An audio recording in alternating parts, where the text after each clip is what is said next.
Hey everybody, how y'all are? Today we're talking about 13.2 recursive definitions, and I know what you're thinking. I already know how to write cursive. Well, let me tell you, this is recursive, a little different.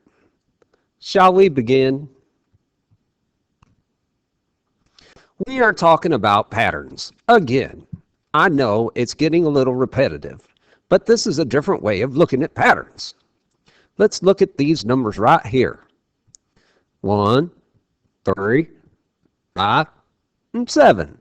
And you're thinking to yourself, all you're doing is just adding that there too, and adding a 2, and adding a 2. And I'm saying, yeah, but this is how you're going to represent it nowadays using the recursive definition. T sub n is going to stand for the term that you want. T sub n minus 1 is the term before it. And then you're going to add on 2. Because you look at the term before it and you add on 2. That doggone 2 gets added on. So if I wanted to get the fifth term, I would say, hey, by golly, what's that there fifth term? Well, I would say, well, what's the fourth term? And then add 2 to it. So what is the fourth term? Oh, the fourth term is uno, dos, tres, cuatro. It's 7. So 7 plus 2 is 9. Nueve.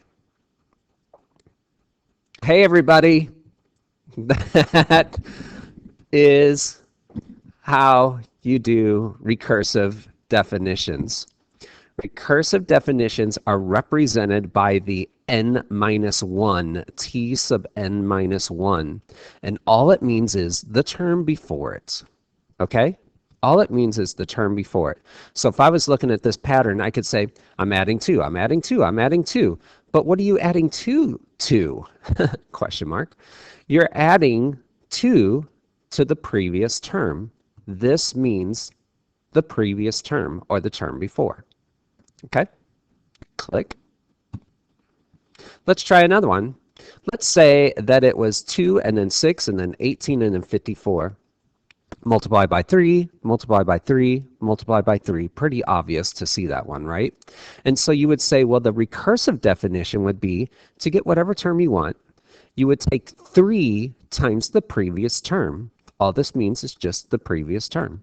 So if I wanted the fifth term, I would take 3 times the fourth term. 1, 2, 3, 4. The fourth term's 54, so I take 3 times 54 and get 162. And yes, it is kind of common sense. It's just a mathematic language thingy, okay? A little, use of the t sub n minus 1. Click. What if t sub n is given and I happen to know the first 2 terms? Here, let me block this so that you don't get distracted. So let's say that I gave you this pattern right here, and you're thinking, whoa, whoa, whoa, Blanchard, that's t sub n minus 2. What in the heck does that mean? Well, you already know that this means the previous term. Well, this means the previous term before that term. All right? In other words, it's 2 terms before t sub n. This is 1 term before t sub n. This is 2 terms before t sub n.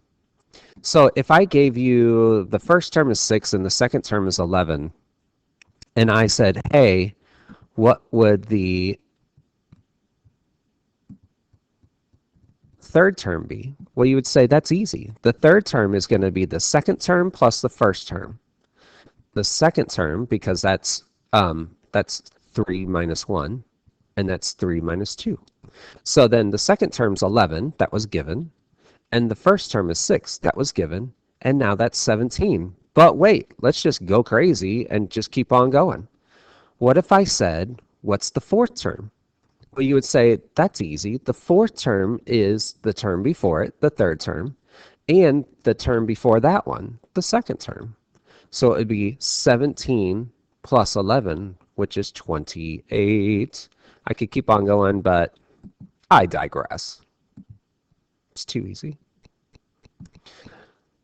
Okay. So that is recursive definitions. Try those problems on your own. page 481. 1 through 18. It is the written exercises. I think that's what our book uses. Hang on, let me change. Let me go to page 481. Yeah, it's the written exercises. So don't start with the class exercises. That's why I said on the bottom of the page. So it's 1 through 18, all, and they're just talking about recursive definitions. It's pretty easy. It's kind of common sense. It's kind of fun. Okay. And then, yeah, we're good to go. I've come up with the game plan for the next 2 weeks, and it is pretty sweet. Like, I'm excited about it because it's actually something a little different, stuff that you haven't seen. Well, you haven't seen this either, I don't think, but it's stuff that you haven't seen before, ever. It's pretty fun, pretty cool. All right, with that, I say to you, good day.